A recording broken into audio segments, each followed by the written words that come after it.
think for all of us, one of the ways that we celebrate when we come together is in learning to be a more open and forgiving society. Now, with Prince Andrew, that is a particular case, and I think we all have to step back a bit and wait to see what happens, and he's seeking to make amends, and I think that's a very good thing. But you can't tell people how they're to respond about this, and the issues of the past in the area of abuse are so intensely personal and private for so many people.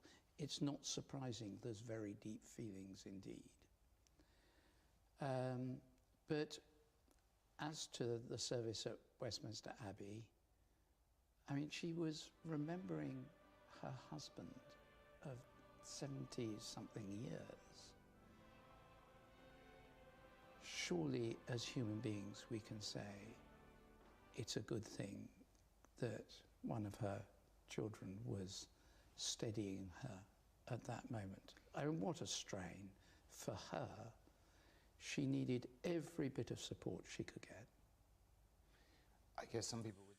So that was the Archbishop of Canterbury, Justin Welby, there saying that Prince Andrew should be forgiven. If I may remind you, the Duke of York, who is Prince Andrew, was accused of sexual abuse in a civil case in the US. His former friend, Ghislaine Maxwell, was found guilty of recruiting and trafficking underage girls to be sexually abused by the late billionaire pedophile Jeffrey Epstein. Of course, Prince Andrew was a friend of Jeffrey Epstein. So if we carry on the case, Prince Andrew decided to settle. He paid a lump sum of £12 million to settle. And the fact that the Archbishop has said that, he should be forgiven has really upset a lot of people, to the point where people who have been abused have come out to criticize his statement. So I want to know where you stand on this. Should we forgive Prince Andrew? I mean, when you're talking about the royal family, of course you have to look at everything in, bring everything into perspective. From a powerful family, a rich family. Some may say that he was able to buy his way out of jail. He was able to buy his freedom, where under normal circumstances, the average person would not have the capabilities to be able to do so. So where do you stand on this? I want to hear your take. 0778 793 9958. 0778 793 9958. You can call in, you can send your text message to share your views. Okay. From my perspective, maybe I might help by kicking off the conversation. Who knows? Okay. But my perspective, of course, as a believer, we're always told to forgive and to forgive and forget and leave everything. That's what believers, you're taught to do. However, in this particular case, it's very difficult to be in a position to forgive Prince Andrew, especially hearing about the type of person that he is from people who have met him. So this wasn't from just one particular person, but from multiple of people who said that, he, in their words, to quote them, this was Andrew Pierce actually this morning, to quote them, he was a nasty piece of work. I'm sure it was Andrew Pierce. I stand to be corrected if I get his name mixed up. So I'm not going by that. Okay, it's easy to judge a person by the character. However, in this particular case, my question to you is, if this was an ordinary person, would they be able to have the means to also buy the way, to freedom, to buy the freedom, settle the case, pay £12 million? Is it time as a society to forgive him and to move on? Or do you think that the Archbishop should not have uttered those words in the first place, to leave it up to the public? If the public decides to forgive Prince Andrew, that's their prerogative. But for it to come from a man like him, of course, he's the head of the Church of England, so one could assume he will always speak on their in their favor, not on their behalf, on their favor. But here, the question is more on based on moral issues, moral ethics, forgiveness. He went on to say that today's society is not so much forgiving. Well, I beg to differ. Some people might agree or disagree. I beg to differ. Probably across social media, I think one can say that. But the case involving Prince Andrew is a very, very serious case, and as such, I think people who have been in such positions will find it difficult to forgive Prince Andrew. What do you think? In the spirit of the Queen's Platinum Jubilee, do you think it's time for us to, just forgive and forget, as it were, and to move on? Forgive Prince Harry. I'm sorry, not Prince Harry, Prince Andrews, and just move on. Let's read a few text messages. Let's take a few text messages, and then we should turn our attention to other stories as well. So this is from Michael. Michael was saying there's no way we should forgive Prince Andrew. Look at his status, Jones. Look at what he did. He managed to pay £12 million. These people are privileged, and as such, we should hold them accountable. I am very disappointed in what Justin Welby said. Okay, so that was from Michael. You can also send in your thoughts. Let's take another one from Lydia. Lydia is saying, as a believer, we should always forgive and forget. It's the Queen's Platinum Jubilee. We should all get on board, celebrate it, and let's move on. He has paid £12 million. He's no longer out for questioning, so we should be able to forgive and forget. Okay. Let's take this from Juliet. This is from Juliet. Juliet is saying, imagine being the victim of somebody who has been abused and the perpetrator has gotten off scot-free. How would you feel? It can't be one rule for some and another rule for others. I will never forgive him as long as I'm alive. That is very, very strong. You can also send in your comments, okay? And I will read them out. And we're live on Facebook, so do tune in. Let's hear your comments. Let's hear your take. Let's get your experiences on issues that is affecting you. My name is John Awuah. This is GN Radio UK. All the way from London. We just looked at issues, trending stories here. We looked at the newspaper stories here in the UK. Let's turn our attention to the continent of Africa. Mind you, coming up later on the program, today's program, we'll be looking at some stories in Ghana with a group of people who have decided to go on demonstration on the 4th of June. We'll bring you the who are behind it and what their objectives are. So do stay tuned, okay? Whilst you're at it, let me repeat those numbers again. 0778 793 9958. 0778 793 9958. And I want us to quickly look at this particular story, because I remember there was a bit of noise when the government decided to roll out this policy. And this is to do with people being deported back to Rwanda. So the flight to Rwanda carrying asylum seekers denied entry to the UK is scheduled to leave next month, being this month. The Home Office said officials have started giving final notice to the final group of people to be sent to East African nation under a controversial new deportation scheme, which has been described as irrational and unlawful by a lot of people. Okay? Now, the Home Office is understood to have informed dozens of people earlier in May that they were being considered for removal and is now handing out removal direction notices. The ministry said officials were working to ensure individuals are given the appropriate support ahead of departure. I wonder what that is. What is appropriate support? What could potentially mean appropriate support when somebody's being removed from here? You tell me. This is GN Radio UK. My name is John Sewell. We're going for a quick break. When we come back, we'll continue with our discussion. On radio, we're going for a break. But Facebook, we'll carry on with the discussion. So do join us, okay? All right. So, yeah, what does that mean? What is appropriate support? What does that mean? The first flight has been set for 14th June. Although it is unclear if all those handed notices will be on board. The removal notices are the last administrative hurdle to the deportation, but people who receive them can challenge them in courts. According to Joint Council for the Welfare of Immigration, more than a dozen Syrian refugees are among those who have been told they will be deported on June 14.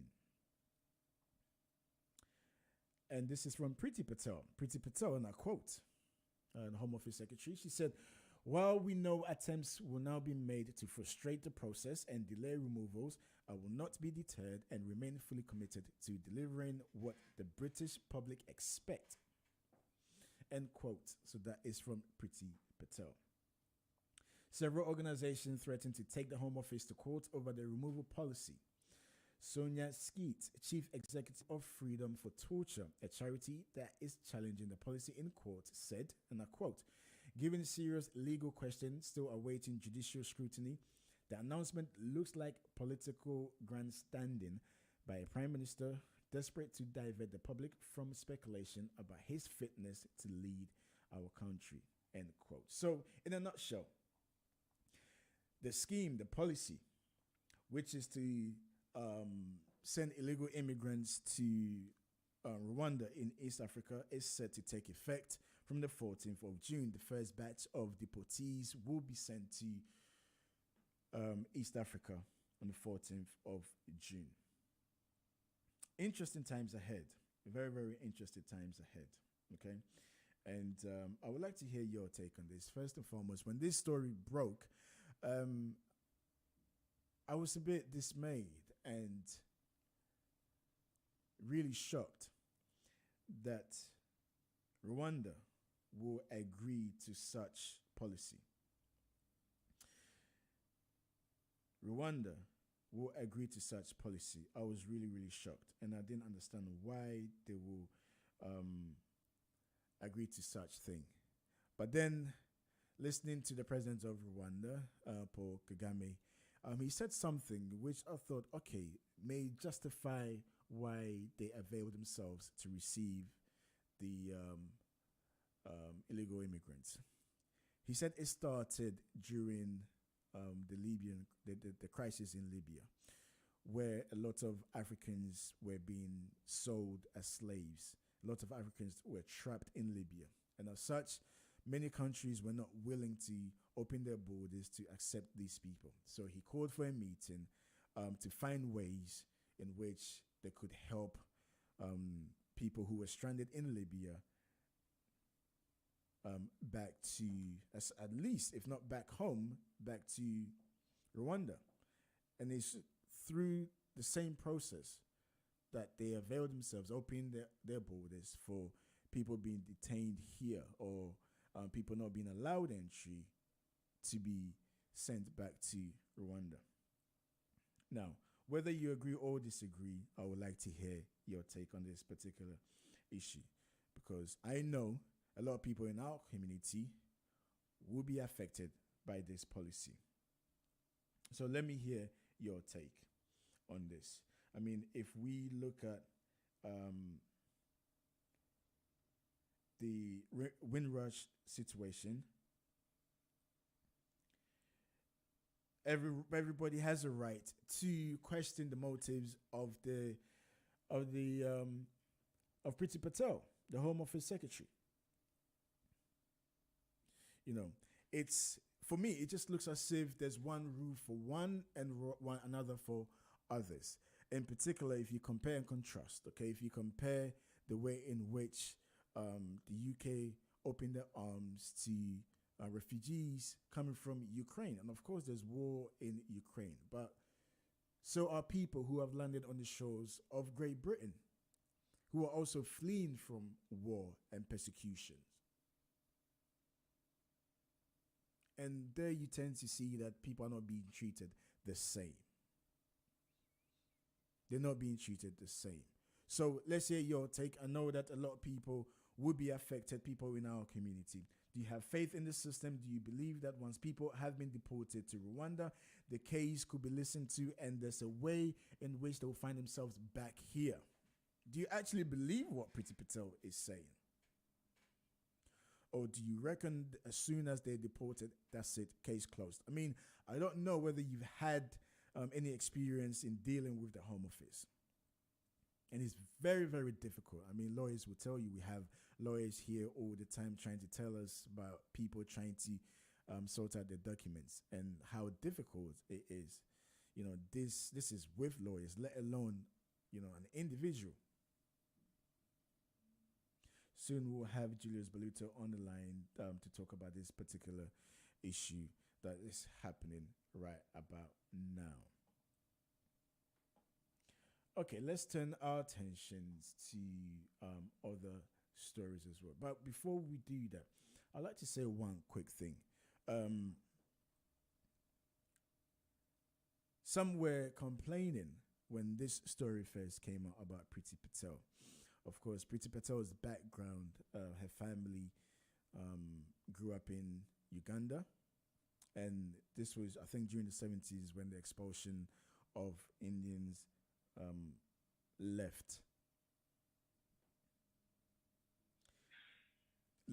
the country. And there's been this argument that why has she taken such an entrenched position? Is this purely a personal issue, or is it purely based on just government policy? Okay? These questions need to be asked. These questions need to be asked.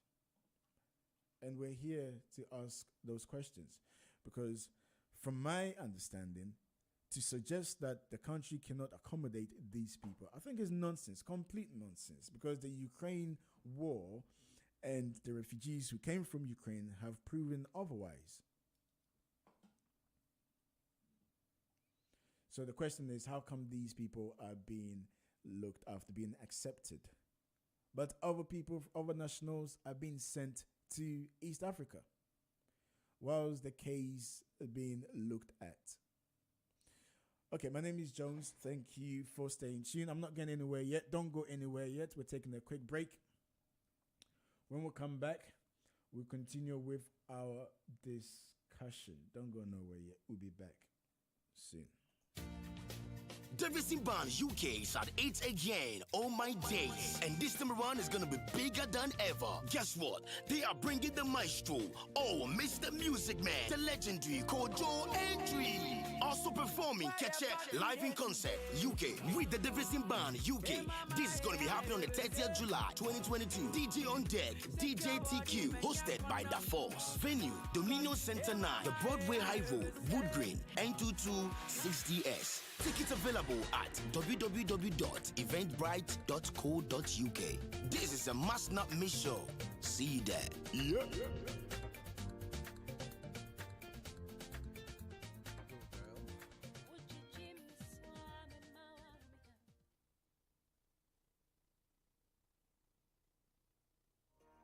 The world as we know it has changed, and so have the issues affecting our community. COVID-19 and the geopolitical tensions have really made it abundantly clear that the African continent has to do more to be self-sufficient from an industrial capacity point of view. Join me, Jones Awuah, on G and Breakfast Show as we look at issues affecting us here in the UK, with a close eye on trending stories across the world. When we invest from the UK into infrastructure in African countries, that it is absolutely transparent. with a focus on Ghana's social and political issues. I mean, it's not about you thinking about, your money, the Sikadiya Basa. It's not what our authorities should be thinking about, or officials, but rather they should think about the nation. The Breakfast Show with Jones Awuah, starting 1st of June from 8 a.m. on GN Radio.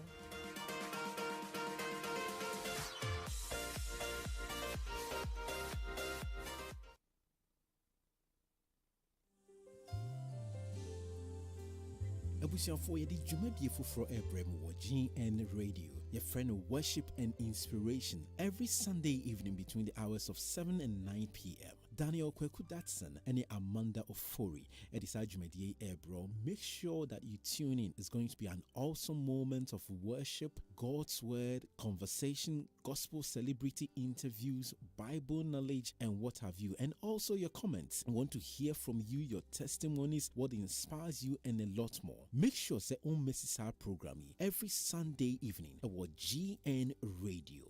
Worship and inspiration. Your weekly inspiration starts from here.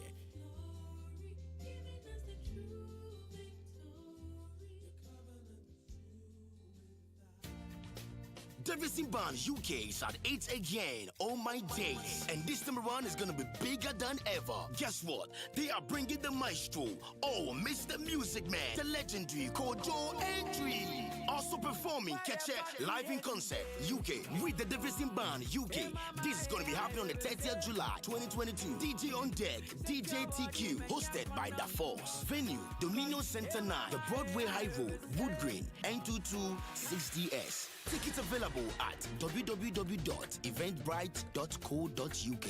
This is a must not miss show. See you there. Yeah.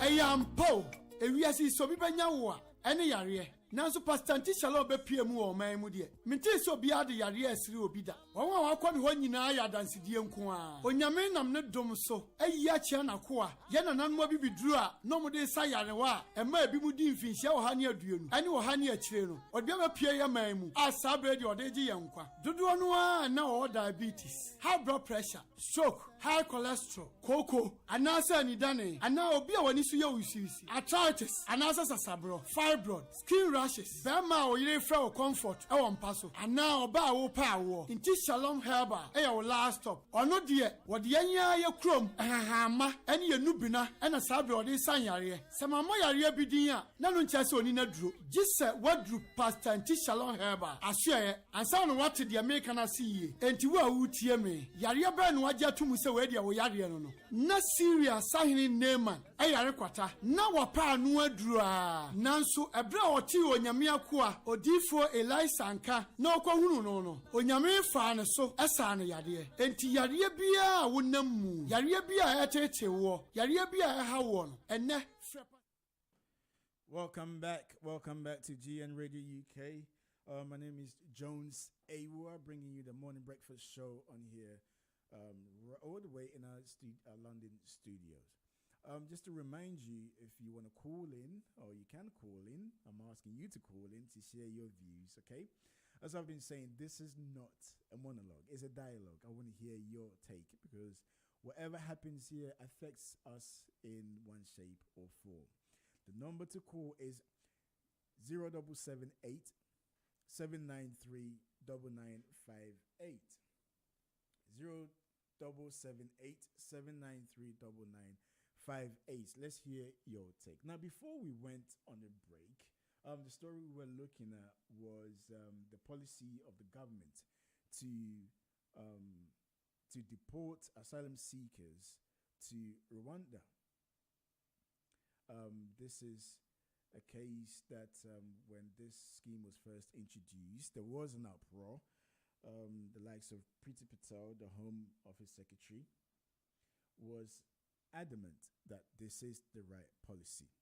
And joining us to discuss this particular story is Julius Boluto. Julius is a broadcaster and a journalist.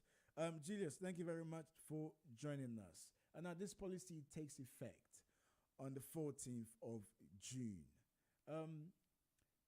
There's been a lot of talks about this. There's a charity group that has actually taken the Home Office to court. But as it stands, the Home Office is still going ahead with this policy. Julius.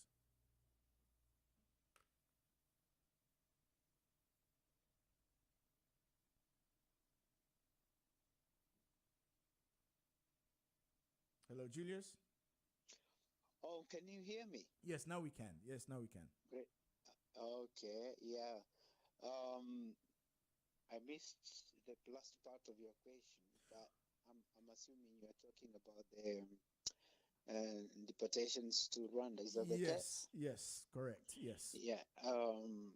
Yeah. My take on it is just that number one, it's in violation of human rights to send someone to a different country that they have no connections with. I think 2 weeks ago, we saw one of the Afghan citizen who was subjected to being deported, contemplating to even commit suicide within UK just because he cannot understand why he could be sent to Rwanda instead of even Afghanistan. So there's a lot of apprehension from the point of people who are meant to be deported to Rwanda. So it's a move that is also changing the way immigration has always been dealt with. I think from the government point of view, it was like, okay, you guys, you can't come here. If you come, we send you to a country that you don't like or you don't have connections with. They are like seeing it as a deterrence to immigration. Of course, they call it illegal immigration, but whether it's illegal or not, we're talking about refugees, people who are fleeing countries at war. At the moment you process them and assume that that is their exact status, it causes a lot to be desired. So my point is that the whole thing is in violation of human rights. And I'm not really for or encouraging illegal immigration. Yeah. But I think there's better ways to handle it than just this particular method we are seeing right now. Is the Home Office approach not paradoxical in a way, because we've seen the way in which they've dealt with refugees coming from Ukraine? Because on one hand, sending people to Rwanda to use it as a deterrent, but on the other hand, you're opening your arms to people coming from Ukraine. And these people being deported to Rwanda are also coming from war-torn countries.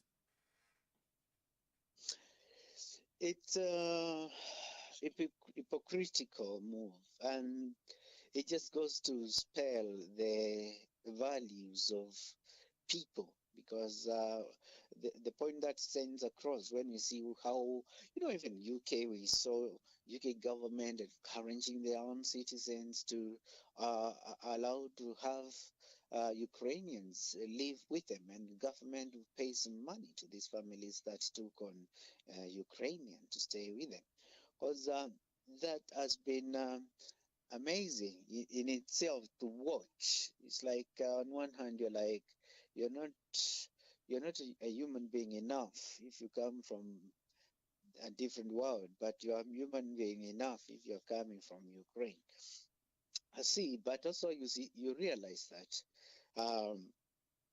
the government fails to recognize the idea that in most of these cases, when you talk about immigration in many different countries, talk about refugees in different countries, this government was partisan into creating circumstances that created refugees. Talk about Iraq, war in Iraq, talk about Syria, talk about Afghanistan itself. The list is endless. Yeah. And therefore, when you look into, if they were to say, we participated in creating political instabilities in some countries, then you're like, they will have that compassionate approach, like they had compassionate approach when it came to Ukraine. And I think why they were so compassionate to Ukrainians is just the idea that they were there shouting through the NATO front, shouting Russia down until Russia invades Kuwait. Sorry, not Kuwait, Ukraine. So the approach must be very hypocritical when you watch how different people are being treated. Or is it because Ukrainians are from Europe? But it never stops there. You know, Jonas, I don't know how much you even saw the reporting of the Ukrainian story. You see, at the moment you see some journalists standing there on the ground in Ukraine saying, you cannot imagine this. You think it happens only in Africa. And you're like, when you see this, reporting and say, they say, oh, fine, this is Europe. It can't be happening. It's just because, like, what? You think, oh, so you feel like crisis like this only happens in Africa, and you cannot believe it's happening on your doorstep. Jonas, a lot of media, a lot of professionals, a lot of people in high authorities in this Europe of ours, they forgot history. Yes. The World War came from this place, man. World War came from this. So when you see so many years down the line, some journalists imagine, oh, this you thought it happens in Africa, not in this place. So that's the narrative that media created, trying to showcase Ukrainians as more human beings than other human beings from other places. And therefore, of course, we see, Britain involvement in this whole conflict is so deep. They are supporting weapons and they're supporting many different other ways. Fine. I wish they could have done that to Rwanda itself. Yeah. During the genocide. Now let's look at Rwanda's approach, because I think, as I said earlier, I was one of the people that did criticize the fact that Rwanda availed herself to receive illegal immigrants from the UK, and until things were made clearer, and obviously it made sense. Well, I wouldn't say it made sense, but it was justified by the president, Paul Kagame, where he said that this actually, the move to accept refugees started mainly during the Libyan crisis, where people were being sold as slaves. People were making this horrendous journey and drowning and dying in the Mediterranean. And also the fact that not a lot of countries were opening up their borders to these people. However, they decided to open up their borders to bring people in. And Britain taking people from here to Rwanda is no different. Jonas, I understand Rwanda's move after what they went through during the genocide. I was doing, I think, a documentary known as The Wrongs in Africa today, and I happened to interview one of the former Rwandese ambassador to the UK, Glaval Gatete. And I remember him telling me the different attitude that Rwanda has when it comes to going out there to give out help. The talk was based on how come Rwanda was one of the first countries to contribute, troops to go to the join Africa Union forces in Somalia. So the thing is, the approach in terms of diplomacy, foreign affairs issues, is very much proactive. The argument they say, Rwanda say, hey, we know how it feels to be left alone, like happened during the genocide. They remember even United Nations was very busy solving other crises in Europe, that they just left Rwanda alone. Yeah. So therefore, because of that, Rwanda has always been, wherever we hear some crisis anywhere, we'll be the first ones to act, to stop it if possible. This is a different approach, a different narrative, which is very powerful from Rwanda's standpoint. Of course, in terms of justifying their move, accepting this, I think I heard the president, Paul Kagame, say that, of course, when it comes to refugees die in the Mediterranean, most of them are coming from Africa. And therefore, Rwanda was like, fine, we don't mind if we can have this kind of a bit safer measure. Maybe in the long run, we'll be saving a lot of Africans from crisis in Europe. So that is actually kind of how it explains why Rwanda allowed these refugees when other countries did not want to. They see it as a measure that will save rather than cause problems. Yeah. But of course, it's a very awkward situation for Rwanda to have, because you see, supposing Rwandese refugees, are fleeing Rwanda, and they happen to be in Britain, why would you deport them back to where they feel trouble started? Now that's a good question. That's a good question, because there is this narrative of Paul Kagame being pictured, especially in across some parts, across the West, as a dictator, as somebody who opposes freedom of speech, as somebody who deal with his political opponents. So to then all of a sudden to be able to strike a deal, to then send immigrants to that country, and what you've just mentioned, when somebody that feels like they'll be persecuted if they, from Rwanda, what's going to happen then? That will be an interesting scenario. Yeah, so it's a challenging situation to be in, and even Africans, of course, again, you have our African issues as well. Supposing there are those who, like Congo, DR Congo, who used to fight Congolese government from Rwanda, and you just end up sending them back to Rwanda, or even maybe enemies of Rwanda being pursued. They may even come from different countries, and they have, when you deport them back there, you send them straight right to trouble. It's a question of how does this move even work?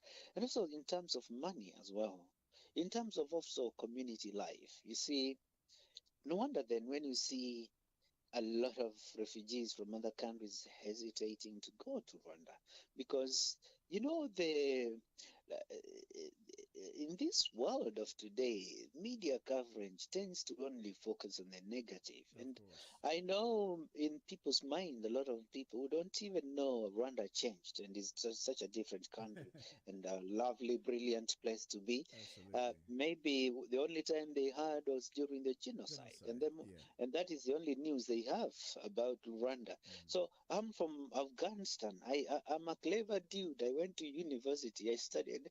Yeah, somebody told me this country there was some genocide, and I never got an update. And you want to deport me there? So, how will I live in that? Julius, thank you very much for taking time out to talk to us this morning. No worries, that's okay. Always my pleasure. Thanks. Thank you. So that was Julius Belito, a broadcaster and also a journalist, speaking to us about the issue of people being removed from the UK and being sent to Rwanda. It'd be good to hear your take as well. Send your messages and comments to 0778 793 9958. 0778 793 9958. Or on our Facebook page. Go onto our Facebook page right now and leave your comments on there, and I will read them out. We'll be crossing over shortly to look at some issues happening, or about to happen in Ghana. So the British High Commissioner is being accused of meddling in the affairs of Ghana. The IGP, Dan Parry, has written it to her, which had to do with a tweet that she posted. I read a lot of comments on social media, and it was interesting. You had people that were saying that, look, what she said, there was nothing wrong with what she said. Other people opposed that view, saying you have no right to comment. Who do you think you are to comment on the affairs of Ghana? And one interesting comment was that somebody said, let her comment.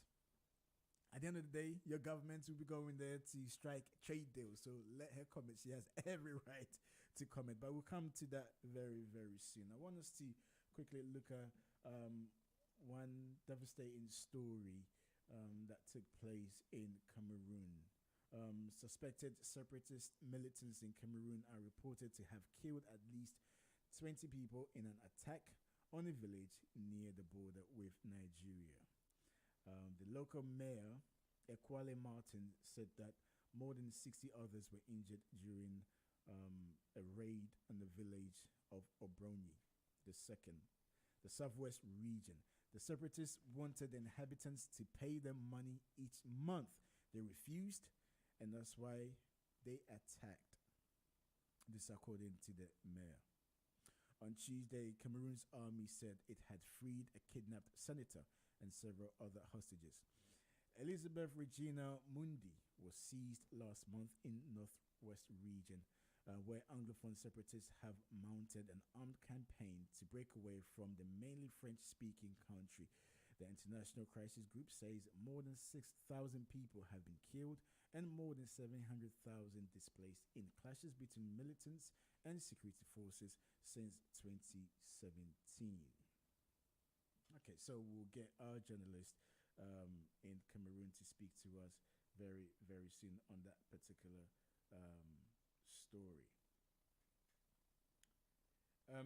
Another story is Canada will champion efforts to boost food production in South Sudan. Its Development Minister Harjit Singh Sejan says, according to the Development Minister, there's a tremendous potential in this country when it comes to agriculture. There's an opportunity in South Sudan to start feeding not only the region, but the rest of the world. There's significant economic opportunity, he said. This will build on Canada's existing partnership with local farmers. Many nations are grappling with food crisis after the war in Ukraine stopped grain exports. On top of this, South Sudan is also grappling with conflict, climate change, the COVID-19 pandemic, and rising cost of living across, according to the UN. The UN also estimates that more than 70% of people face food insecurity in the country. And according to Mr. Singh, he said that he wants to make sure that he puts attention internationally for South Sudan and see how they can help their country. So that's from Canada, and also the South Sudan. Now let's move across. I know we'll come back to the issue of the separatist movements in Cameroon. We'll definitely come back to that. But I just want us to quickly turn our attention to issues pertaining to Ghana. And I invite everyone, I invite you to call in on this particular issue, because I think as a diaspora, you may have slightly different views as opposed to somebody who lives in Ghana. The British High Commissioner wades into arrest of #Fix the Country and convener.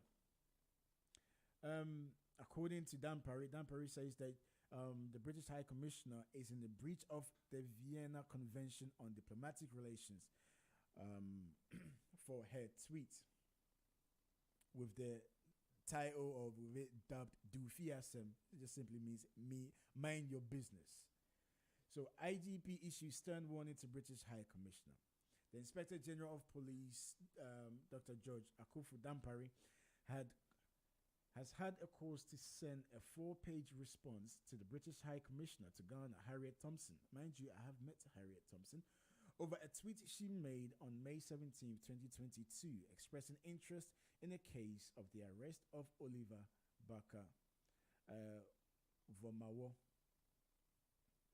The convener of the hashtag Fix the Country movement had been arrested on the day in what the police said was due to traffic-related offenses when he was on his way to court for a case of treason felony. He is standing trial for. In her tweet, Harriet Thompson wrote, Oliver Barker Vamawo, convener of hashtag Fix the Country movement, arrested again.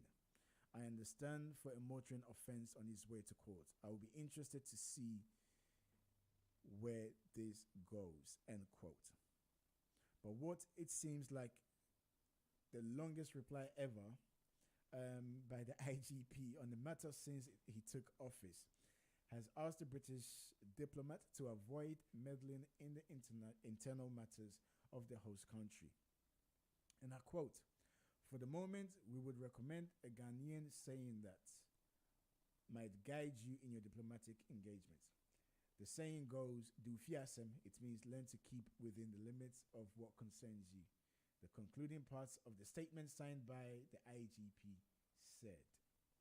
But in the statement, and while attempting to give explanation on this statement by Harriet Thompson, contravenes on the Vienna Convention on Diplomatic Relations, 1961, Dan Perry puts out some 15 questions to the British High Commissioner seeking her responses. Okay, so there's been, the British High Commissioner was interviewed this morning, I believe it to be GH1, and she said, look, her tweet was no way to incite people to go out on the streets. She said that she's been in Ghana.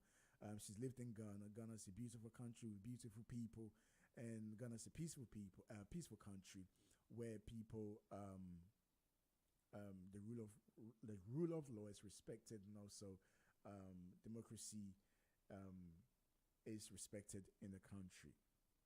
So that was her feedback. Basically, she wasn't aiming to incite anybody. But this notion of dufiasm, where IGP has asked 15 questions. And let me read a couple of the questions, a few of the questions rather, okay? Let me read it because I think this is interesting.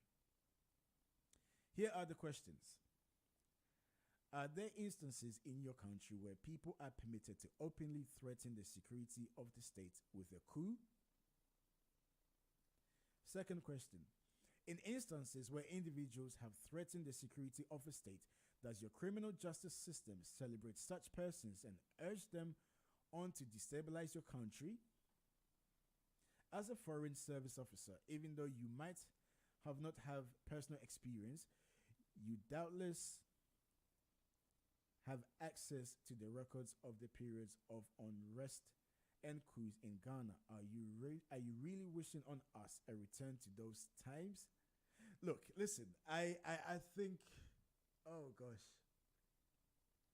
I was a bit indifferent, all right, when I first read these questions, and I just felt, I think the IGP has a point, but I think he's gone too far. I don't think that this is what the British High Commissioner was looking to do, simply because Britain a week or so ago had a business meeting council with delegates from Ghana. I happened to interview the Minister for Africa, and they spoke very highly of Ghana and the trade between both countries. And so I think, from that perspective, I think that the IGP has gone a bit far with these lengthy questions. I don't think in any way she's trying to cause an uprising or get people to go on the streets, and because I don't think Ghanaians were like that, let alone to listen to an outsider. Come on, let's be honest here. We know the history of Ghana. We know what happened. We know the involvement in government outside of Ghana in planning coup d'etats. I really doubt it if any government official will tweet something like that to get people or to incite people. And I don't even know the amount of people that actually know the British High Commissioner. Nevertheless, she needs to be able to act in a way that does not imply that she's meddling in the affairs of Ghana. She did make clear that the guy who has been arrested, she did make clear she wants to see where this goes. And of course, look, here we are. This is a country where a lot of people have been agitated for some time now. Some people are actually looking to take to the street to demonstrate. It has happened, the fix the country issues, where people are saying that, roads, jobs, you name it, corruption, what have you, has been going on. And Britain, us living here, Britain has been a country that has always, tweeted about issues that's going on in other countries. Now, I don't think that's to incite more violence on the streets. So I get that stance. On the other hand, I remember this was during the time of President Trump, when Trump refused to accept the elections results. And when senior ministers were questioned on Trump's decision of not accepting the results, especially the government at the time refused to comment, simply because they did not want to jeopardize their relationship with the US. So of course I understand the double standards here that people are trying to point out. Why does she feel the need to comment on issues happening in Ghana? Of course I understand that, and it makes perfect sense. However, in this instance, I don't think that she's supporting somebody that is looking to push for a coup d'etat in Ghana. I seriously doubt it. I think the IGP here jumped the gun slightly. But that's my take. Let me hear your take on this. You can call in 0778 793 9958. 0778 793 558. I'm here to take your calls and also to answer your questions. Whilst we're at it, you can also, any other topics that we've discussed, if you want to share your opinion, your thoughts, you can do so. We're here to talk. As I said, this is not a monologue, it's a dialogue. Let's have a conversation on issues affecting us, and what we've discussed here will have an impact on us one way or the other. Kwame has texted in. Kwame is saying that I don't think what the British High Commissioner said will incite violence in the streets of Ghana. The IGP is doing too much. He should rather concentrate on bringing down crime in Ghana. Okay, that was from Kwame. Keep your thoughts and comments coming in. I see that Eunice has also sent a text. I'll read your text messages out. A few text messages are popping through. I will read your text messages out. But I think we should also have a look at other stories as well. And I think, in a way, I don't know whether this is linked, but you can somehow see the link. Okay? You can somehow see the link. A group of Ghanaians seeking to demonstrate for 3 days beginning June 4th have written to the Accra Regional Police Commander to allow them to demonstrate with their own private security. Okay, interesting. The individuals, including broadcasters Captain Smart and Okatechie Efrifa, are also asking the police to allow demonstrators to carry their own registered weapons to march to protect themselves. Okay. And I quote, "We will bring our own security company to provide protection to demonstrators. All weapons held by demonstrators or by contracted security personnel will be for personal protection only, and all weapons will be duly permitted in accordance with the Arms and Ammunition Act 1972 and RCD 9, proposed route and destination. We expect that the demonstrators will gather at Circle." Interesting. The procession will move from Circle to the Ghana Broadcasting Corporation, where the protesters will make a demand a slot on GTV to speak directly to the nation and lay out our grievances in accordance with Article 55, which guarantees the fair opportunity to Ghanaians to present their programs to the public through equal access to the state-owned media, the statement said. The group mentioned the report sale of Achimota Forest and the Ejapa deal, among others, as reasons for their planned protest. And I quote them: "We believe that the condition that precipitated the June 4th overthrow of the military government are not only present today, but have actually gotten worse. Today, the Fourth Republic has been taken over by thieves rather than..." Okay, let me just read that again. They said today, the Fourth Republic has been taken over by thieves. Rather than prevent the plunder of the treasure through the law, they themselves plundered the state and used the law and the police violence to shield themselves from accountability. And I quote them: there is no rot in every institution, and those who speak up against wrong are now victimized and abused. French economist, journalist, and statesman Frédéric Bastiat once wrote that sometimes the law defends plunders and participates in it. Okay, what he's trying to say, they're trying to quote Frédéric Bastiat. Okay, where they say sometimes the law defends sometimes the law defends plunder and participates in it.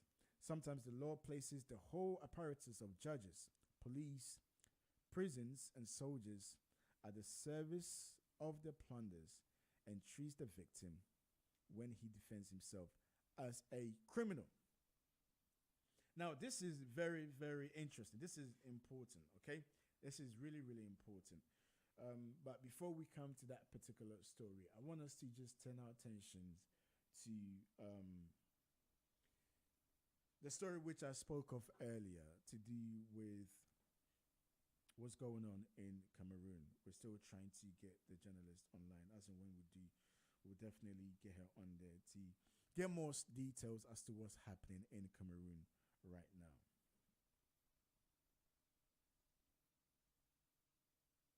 So, you can also send your text messages, all right, or call in on 0778 793 9958. 0778 793 9958. Okay, so as I did mention, we're going to speak to Suzanne Nanyonji. Suzanne, I hope I pronounced your name correct. She's a journalist all the way from Cameroon. How are you doing, Suzanne? Thank you very much for joining us. Thank you for having me on board. Good morning, Jones. I'm called Nanyonge. You pronounced it well. Okay, yes. Nanyonge. All right. Well, that's good. That's good, because I know sometimes it can be very difficult to pronounce certain names. But so thank you very much for joining us. Well, as I've mentioned to our listeners, we've heard the news that suspected separatists have killed at least 20 people in Cameroon. What can you tell us this morning? Well, from the sources, you got the facts right, because every day we get new and different updates concerning the actions from the separatist fighters. And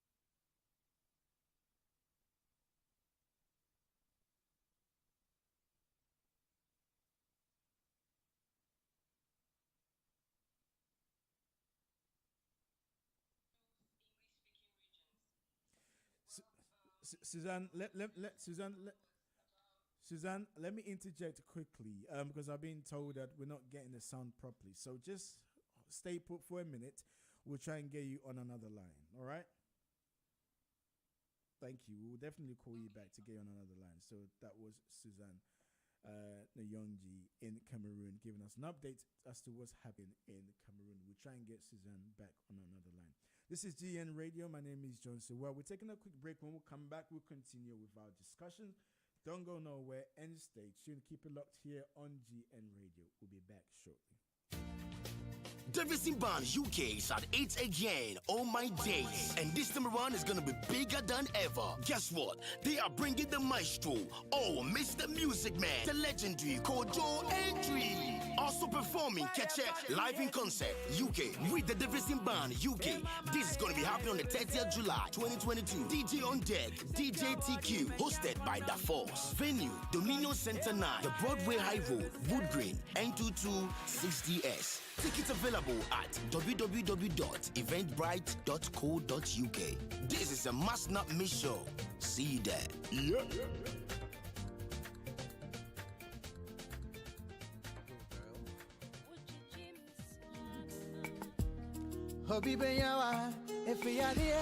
Ayampo, ewiasi so bi benya wo a ene yare nanso pastanti shalom be pie mu o man mu de menti so bi ade yare asiri obi da won wa akwa ne ho nyina ya dansedie nko a onyame nam ne dom so ayi a chia na ko a ye na nanmo bi biduru a no mu de sa yare wa e ma bi mu di mfinhia wo ha ne aduonu ane wo ha ne akire no ode be pie ye man mu a sa bre de ode gi ye nkwa dodo no a na o diabetes, high blood pressure, stroke, high cholesterol, cocoa, anasa anidane, ana obi a wani so ye usisi, arthritis, anasa sasabro, fibroid, skin rashes, bema o yire fra o comfort e won paso, ana oba wo pa wo. Inti Shalom Herbal e your last stop. Ono de wo de anya ye krom ahahama ene ye nubina ena sabe ode sanyare. Se mama yare bidin a na no ntia se oni na duro. Gise wadru pastor Inti Shalom Herbal. Ahye ansa no wate de America na see. Enti wo awutie me. Yare ba no agya tumu se we de wo yare no no. Na Syria sahini Naaman e yare kwata. Na wapa anu aduru a. Nanso ebre oti onyame akoa odifo Elisa anka na okwahunu no no. Onyame fa ne so esa ne yare. Enti yare bia wonam mu. Yare bia etete wo. Yare bia ha wo no. Enne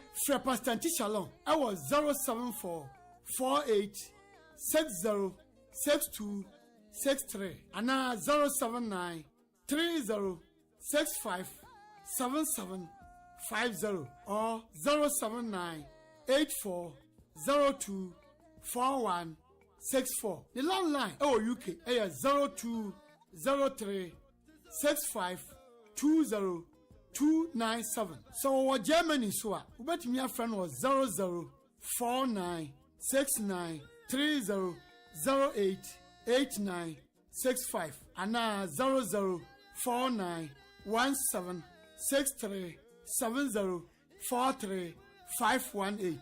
Inti Shalom Herbal Medicine there. Aba abaji yankwa. Shalom, shalom, shalom. Yahweh, shalom. Yahweh, shalom.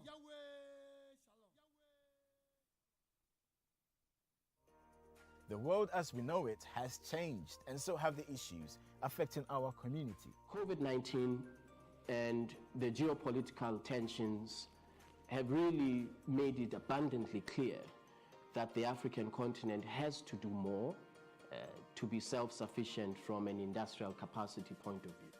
Join me, Awuah, on GN Breakfast Show as we look at issues affecting us here in the UK, with a close eye on trending stories across the world. When we invest from the UK into infrastructure in African countries, that it is absolutely transparent. With a focus on Ghana's social and political issues. I mean, it's not about you thinking about, your money, the Sikadiya Basa. It's not what our authorities should be thinking about, or officials, but rather they should think about the nation. The Breakfast Show with Jones Awuah, starting 1st of June from 8 a.m. on GN Radio.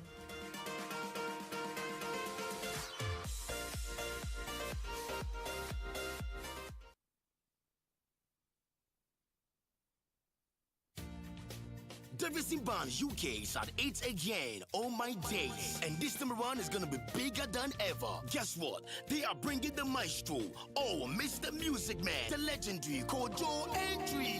Also performing Keche live in concert UK with the Davison Band UK. This is gonna be happening on the 30th of July 2022. DJ on deck, DJ TQ, hosted by Da Force. Venue, Dominion Center 9, the Broadway High Road, Wood Green, N226DS. Tickets available at www.eventbrite.co.uk. This is a must not miss show. See you there. Yeah.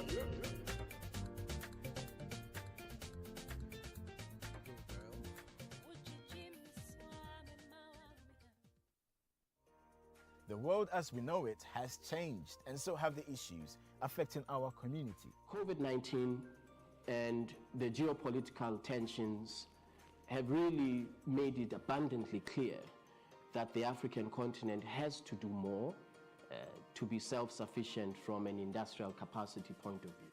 Join me, Jones Awuah, on GN Breakfast Show as we look at issues affecting us here in the UK, with a close eye on trending stories across the world. When we invest from the UK into infrastructure in African countries, that it is absolutely transparent. With a focus on Ghana's social and political issues. I mean, it's not about you thinking about, your money, the Sikadiya Basa. It's not what our authorities should be thinking about, or officials, but rather they should think about the nation. The Breakfast Show with Jones Awuah, starting 1st of June from 8 a.m. on GN Radio.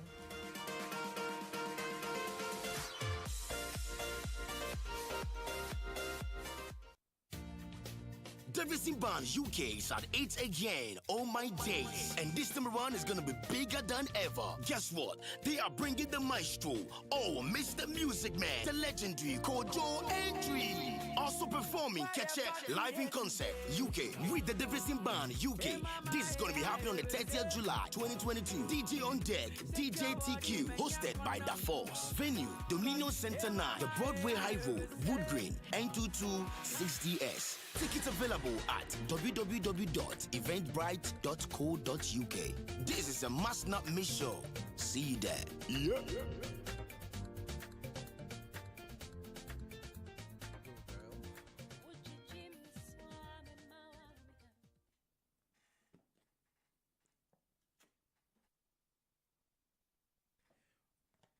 Welcome back to GN Radio with me, Jones Awuah. This is GN Breakfast Show.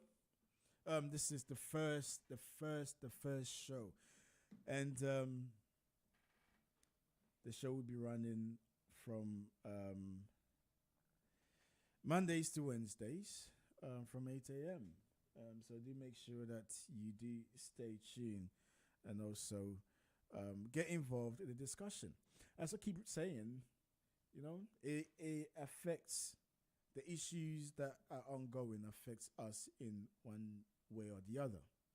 In as much as we're here to give you information, to educate you, to inform you as to what's happening, we're also here to offer the platform for you to share your experiences, your expertise, your knowledge, to ask questions. Do you agree or disagree? Because this is how we'll be able to move forward as a people, as a community, in tackling these issues.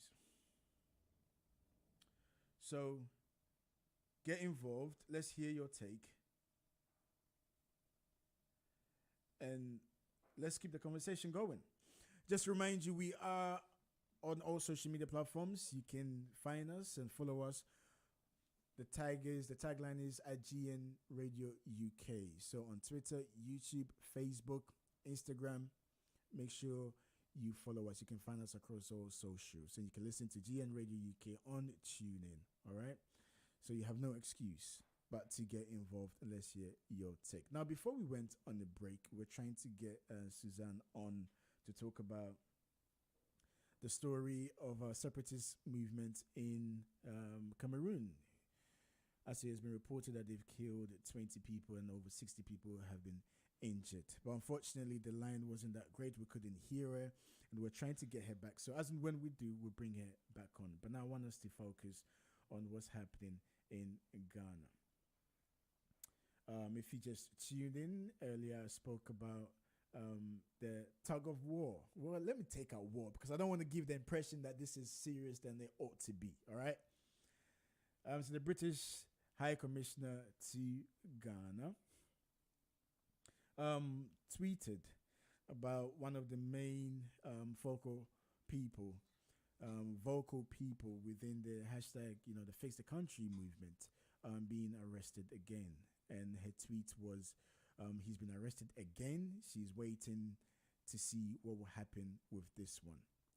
And of course, in response to her tweet, the IGP of Ghana, Dampare, has also put some questions to her.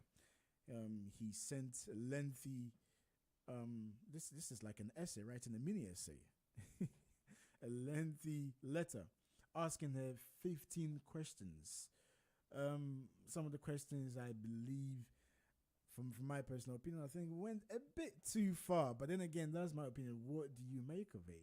That the IGP was asking the British High Commissioner, are there instances in your country where people are permitted to openly threaten the security of the state with a coup? Okay. Well, I can answer that question. I'm sure if anybody threatens the state with a coup, I'm sure the MI5 will be on them. And secondly, the MI5 will probably have information on that particular person to deem them as a threat or not. So that is one particular story to Ghana. And another one, which again links with the Face the Country movement. A group of Ghanaians seeking to demonstrate for 3 days, beginning June 4th, have written to the Accra Regional Police Command to allow them to demonstrate with their own private security. The individuals, including broadcasters Captain Smart and Okatechie Efrifa, are also asking the police to allow demonstrators to carry their own registered weapons to the march to protect themselves. And I quote, this is from the statement, "We will bring our own security company to provide protection to demonstrators. All weapons held by demonstrators or by contracted security personnel will be for the personal protection only, and all weapons will be duly permitted in accordance with the Arms and Ammunition Act 1972 and RCD. Proposed routes and destination will we expect the demonstrators will gather at Circle. Then they will proceed from Circle to go to the Ghana Broadcasting Corporation. And again, they're saying this in accordance with the Article 55 of the Constitution, which guarantees the fair opportunity to Ghanaians to present their programs to the public through equal access to the state-owned media. Okay, so now let's speak to Mr. Yosin will be joining us very, very soon, okay, on this particular issue, all right? To talk about this, Mr. Yosin, of course, is the chairman for the PPP, Progressive People's Party, UK and Ireland. And he'll be joining us to discuss this particular issue. And also, it'll be good to hear your take on this. All right. Now, I think it's fair to say I see myself as a libertarian. So I see myself as believing in freedom of speech, the right to demonstrate, the right to protest, the right to air your views. However, in this particular instance, with the people going out to demonstrate, I don't have any issue with that. And I don't think, a lot of people would. However, my issue is the request for them to carry their own arms to protect themselves, their own registered arms to protect themselves. And I can see why they would want to push for this. I understand. We've had instances where somebody has been murdered, unlawfully murdered, by security personnel, allegedly. So this goes to show they don't have faith in the state, basically. They have no faith in the state, and they would like to provide. They would like to have their own security personnel to protect them. I have an issue with that. Because what this is doing, okay? And let's put things into perspective. 3 minutes past 10 o'clock in the morning and reading this particular story. So maybe during the course of the day, my thoughts might change on this particular story. Why the need to carry arms to protect yourself? If you want to provide your own security, okay, understandably so. But for demonstrators to carry guns to arm themselves, whether it's permitted or not permitted or legalized or licensed or not, I don't think that is a smart move. That's my take on it.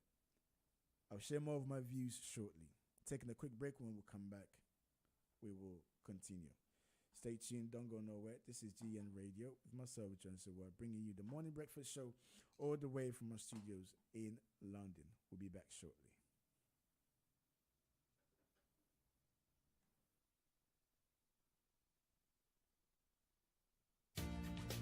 Davidson Band UK is at 8 again, all my days. And this time around is gonna be bigger than ever. Guess what? They are bringing the maestro, Mr. Music Man, the legendary Kojo Entry. Also performing Keche live in concert, UK, with the Davidson Band UK. This is gonna be happening on the 30th July 2022. DJ on deck, DJ TQ, hosted by Da Force. Venue, Dominion Center 9, the Broadway High Road, Wood Green, N226DS. Tickets available at www.eventbrite.co.uk. This is a must not miss show. See you there. Yeah.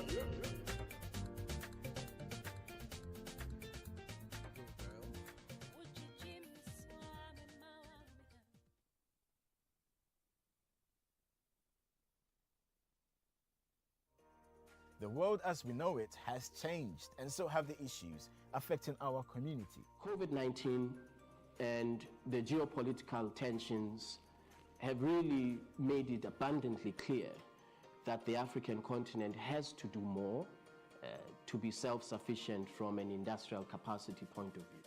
Join me, Awuah, on GN Breakfast Show as we look at issues affecting us here in the UK, with a close eye on trending stories across the world. When we invest from the UK into infrastructure in African countries, that it is absolutely transparent. With a focus on Ghana's social and political issues. I mean, it's not about you thinking about, your money, the Sikadiya Basa. It's not what our authorities should be thinking about, or officials, but rather they should think about the nation. The Breakfast Show with Jones Awuah, starting 1st of June from 8 a.m. on GN Radio.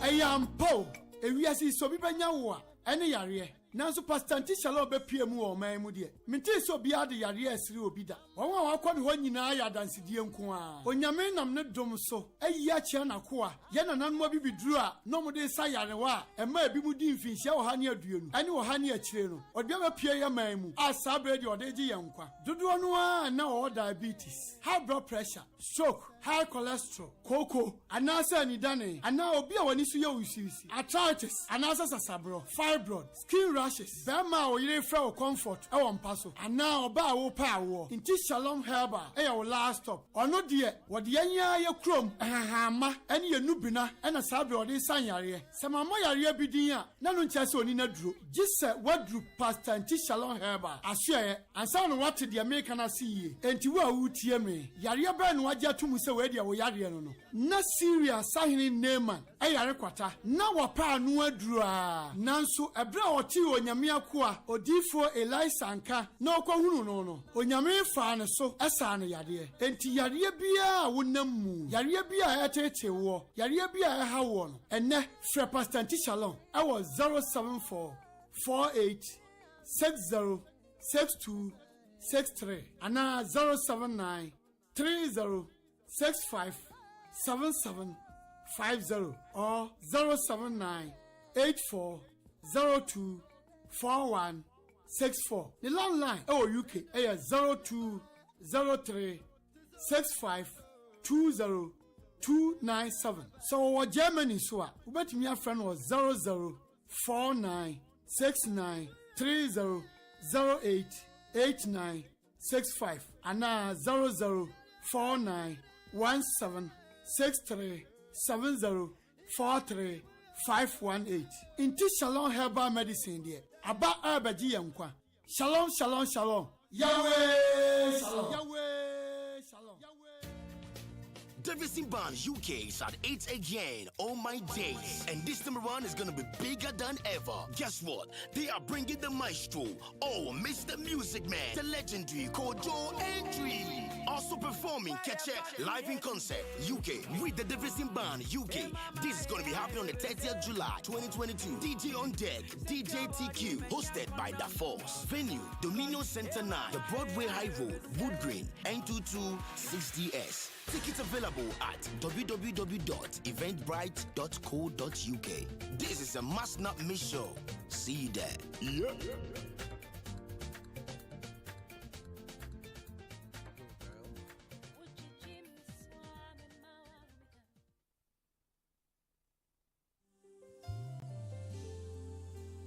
abusuafo yɛde dwumadie foforɔ ɛbrɛ mu wɔ GN Radio. Your friend of worship and inspiration every Sunday evening between the hours of 7 and 9 p.m. Daniel Kweku Datson and Amanda Ofori at this Ajumedie Airbro. Make sure that you tune in. It's going to be an awesome moment of worship, God's word, conversation, gospel celebrity interviews, Bible knowledge, and what have you. And also your comments. I want to hear from you, your testimonies, what inspires you, and a lot more. Make sure say on miss our program every Sunday evening at GN Radio.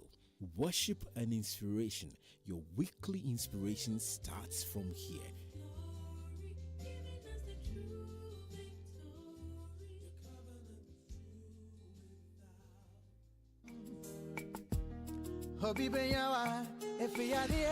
Ayampo, ewiasi sobi benyawa, ene yare. Nanso pastanti shalom be pie mu o man mu de. Mente so bia de yare asiri obi da. Won wa akwa ne ho nyina ya dansedie nko a. Onyame nam ne dom so. Ayi a chia na ko a. Ye na nanmo bi biduru a, no mo de sa yare wa. Ema ebi mu di mfinhia wo ha ne aduonu. Ane wo ha ne akire no. Odbia be pie ya man mu. Asa bre de ode gi yankwa. Dodo no a na o diabetes, high blood pressure, stroke, high cholesterol, koko, anasa anidane, ana obi a wani so ye usisi, arthritis, anasa sasabro, fibroid, skin rashes, bema o yire fra o comfort, e won paso, ana oba wo pa wo. Inti Shalom Herba, e your last stop. Ono de, wo de anya ye krom, ahama, ene ye nubina, ena sabe o de san yare. Se mama yare bi din a, na no ntia se oni na duro. Gise wadru pastor Inti Shalom Herba. Ahwe, ansa no what de American asi. Enti wo a wutie me. Yare ba no agya tumu se we de wo yare no no. Na Syria sahini Naaman, e yare kwata. Na wapa anu aduru a. Nanso ebre oti onyame akoa, odifo Elisa anka, na okwahunu no no. Onyame fa ne so esa no yare. Enti yare bia wonam mu. Yare bia etete wo. Yare bia e ha wo no. Enne frɛ Pastor Nti Shalom. I was 074 48 60 62 63 ana 079 30 65 77 50 or 079 84 02 41 64. The landline UK is 02 03 65 20 297. So what Germany so bet me a friend was 00 49 69 30 08 89 65 and now 00 49 17 63 70 43 518. Inti Shalom Herbal Medicine there. Aba Abaji Yankwa. Shalom, shalom, shalom. Yahweh, shalom. Yahweh, shalom.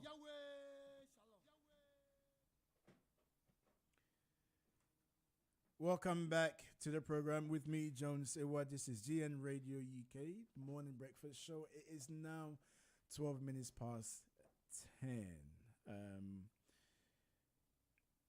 By 11 o'clock, we'll be out of here. And now, just before I left off, before we went on the break, we were talking about this particular issue in Ghana, where a group of people want to demonstrate for 3 days, starting the 4th of June. And they're requesting for them to carry their own, to provide their own security and also to carry guns, licensed guns, to protect themselves in accordance to the Constitution, which they've quoted. Now, I don't know how far they're going to go with that, but it is in the Constitution and they're acting upon that. So one might argue that it is within their rights to do so. They're also requesting that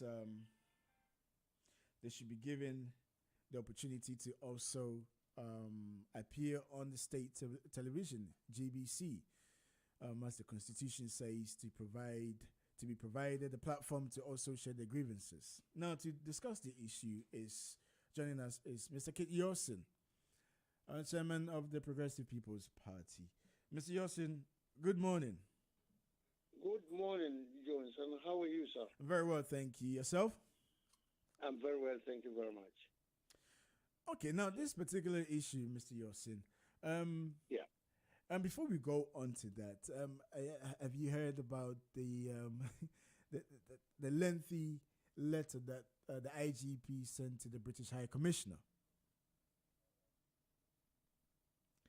asking her a few questions? The fact that the British High Commissioner decided to tweet about one particular man who is very vocal in the Fix the Country movement, and where the British High Commissioner tweeted that the person has been arrested again. She awaits to see what happens with this one, which in effect prompted a lengthy letter from the IGP and also some questions for her to answer to. Well, seeing as we're all in the diaspora, let me ask your take on this particular issue. I, for once, believe that I think, it was a bit unnecessary. I think the IGP went a bit far with his questions. Yeah, I would say good morning to listeners. I was just trying to delve into that particular issue. For IGP asking the British High Commissioner to sort of mind her own business. Yeah. I'm lost on that because I think the British High Commission is speaking or taking decisions in good spirit, but how our IGP will confront her directly, if not covertly, it's a bit disturbing. We are not meant to be operating like that. IGP got a big job to do, and if it is not reasonable, you got the authority to make decisions. And I think like British High Commission is just playing a part or suggesting, and if you take the High Commissioner on, it's not going to augur well. We've got bad experiences with the British High Commission in Accra. At the same time, in the end, these politicians and all that, they go for a visa at the British High Commission. They condemn the British High Commission for coming out. I remember Mr. John, the previous one, and they turn around and go there for visas. These are issues they must think about. I mean, they go delve into the problem and see how unreasonable they are. Even if they are unreasonable, this is not the way to do that. We wouldn't confront the British High Commissioner in public. You seek an appointment and go and address our concerns. I think that would be the best position for a government. And otherwise, I would say the IGP is playing to the galleries and all that. We don't need that. We need some sensible decisions to be made. If it's not really right, I believe the British High Commission will understand they've made a mistake. They will correct themselves. It's an embarrassment to put them on the spot and try to condemn them. In the end, we are not better than the British people. What about the notion that she's meddling in the affairs of Ghana?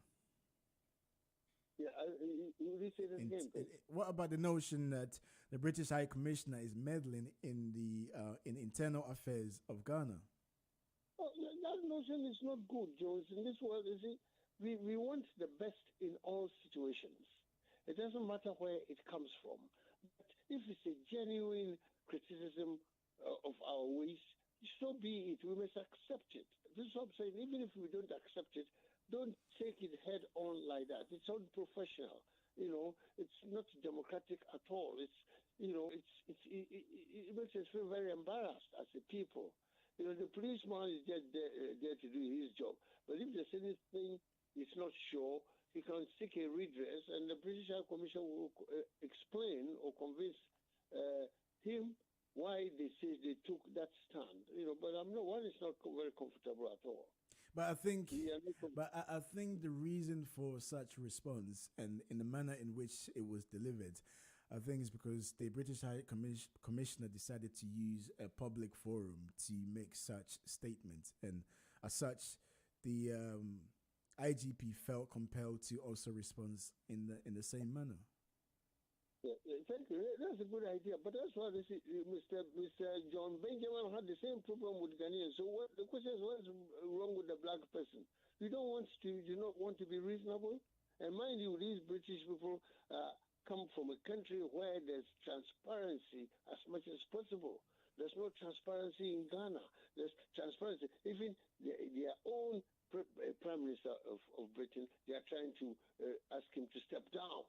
That's why how transparency and democracy is working here. So if somebody from such a country has come to our country and has seen one or two things that are wrong and is talking about it, so be it. It doesn't matter.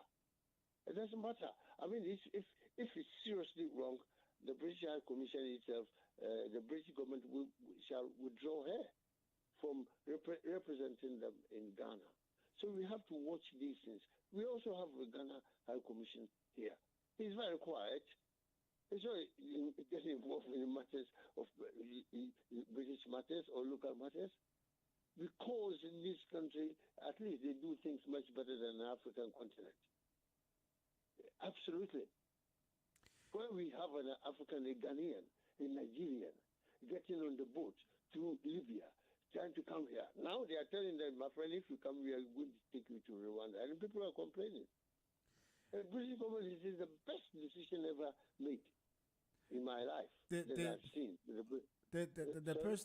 The person in question here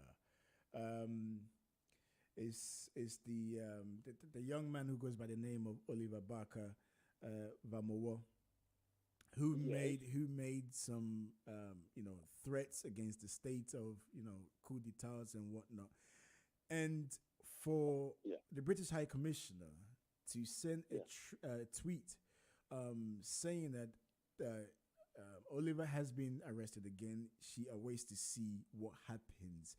Is it not in a way her suggesting that there's no faith in the judicial system? Secondly, or most importantly, the police. Casting assertions about how the way the police have treated him. Yes, I will tell you that this guy, Oliver Barker Awuah, is going a bit over the top. He's come out with some strong statements. For instance, he wants to state a military coup d'etat and all that, and we're all silent watching, and nobody is directly addressing the situation apart from imprisoning him for a few hours or a few days, releasing him, and the guy comes again with his stories. You cannot find this in any part of the world. I mean, civilized communities, you wouldn't find this. One feels very uncomfortable, although I support his idea that things are rotten in Ghana, but there's a better way of addressing it. Right now, they say they are going on the streets with guns and bows. Yes, and that leads me to my next question, Mr. Yosin, because this is what I've been talking about before we went on the break, and this is what we got you on. A group of Ghanaians are seeking to demonstrate for 3 days, beginning June 4th, and they've written to the Accra Regional Police Command to allow them to demonstrate with their own private security. They're also saying that the individuals, including broadcasters Captain Smart and Okatechi Efrifa, are also asking the police to allow them to demonstrate, to allow the demonstrators to carry their own registered weapons to march to protect themselves. Now, they're saying that demonstration will take place in Circle, and then they will make their way to the state media, GBC, Ghana Broadcasting Corporation, and to be given a platform to also share their grievances. And the reason for this demonstration is because of the Ejapa deal and also the sale of Achimota Forest. I think prior to you coming on air, I shared my view on this. I said I classify myself as a libertarian, freedom of speech, individual rights. People have the rights to demonstrate, but My issue here is the arms, protecting their own guns to protect themselves, Mr. Yossin. Thank you. I'm very worried about the stance they are taking, although I support the reason for the demonstrations. But the group is now creating a country within a country, which is very dangerous. They are telling us, or telling Ghanaians or the general public, that they want to carry their own weapons. What type of weapons? Are they guns or cutlasses or screwdrivers or what? And they say they want their own security. What type of security? Are they challenging the Ghana internal security system, the police, or even the army if it comes west? You know, they are creating unnecessary problems. They need advice. They better speak to me. Ask them to talk to me. I support their cause. Okay. I was the only person. I'm surprised that people are talking about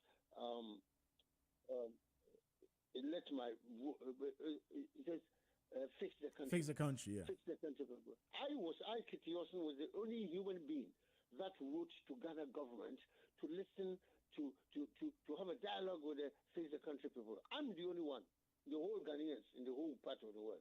I'm the only one. I'm surprised that nobody is referring to me. I'm not surprised that nobody is talking to me about it.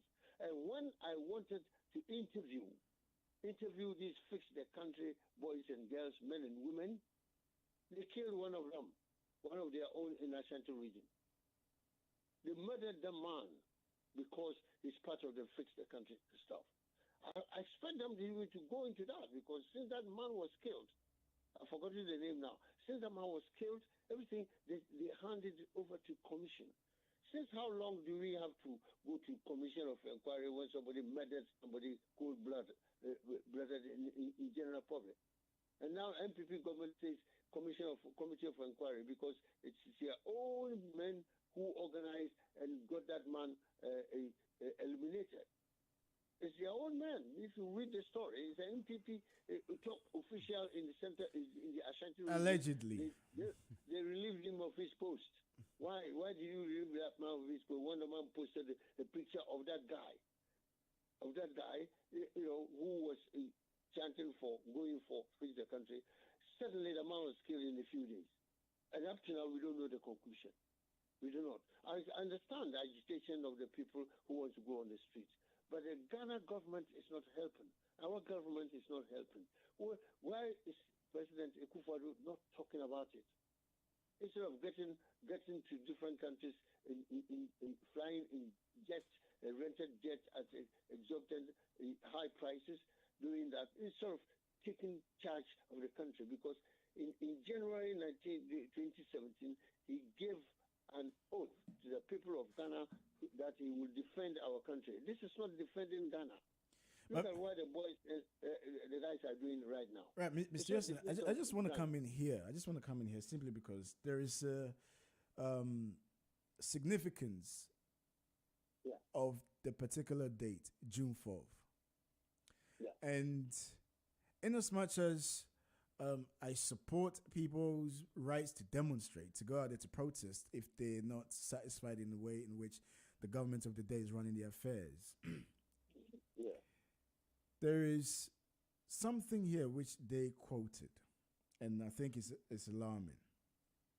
Mm-hmm. They said, "We believe that the conditions that precipitated the June 4th overthrow of the military government are not only present today, but have actually gotten worse." It has gotten worse, absolutely. Today, the Fourth Republic has been taken over by thieves. Yeah. And it is true. And this in a way, I mean, if you look at the history of coup d'etats, if you look at even the likes of Burkina Faso and other countries that coups have taken place, these are the rhetorics. These are the rhetorics orchestrated by the people who want to, overthrow a government. And again, these mobs, these people are claiming that they want to protect themselves. They want to be given the right to bear arms to protect themselves as they go on these demonstrations. What message does this send out to people, Mr. Yosin? Thank you. It's a very serious issue which we must address as a nation. At the top level of the presidency, this must be addressed.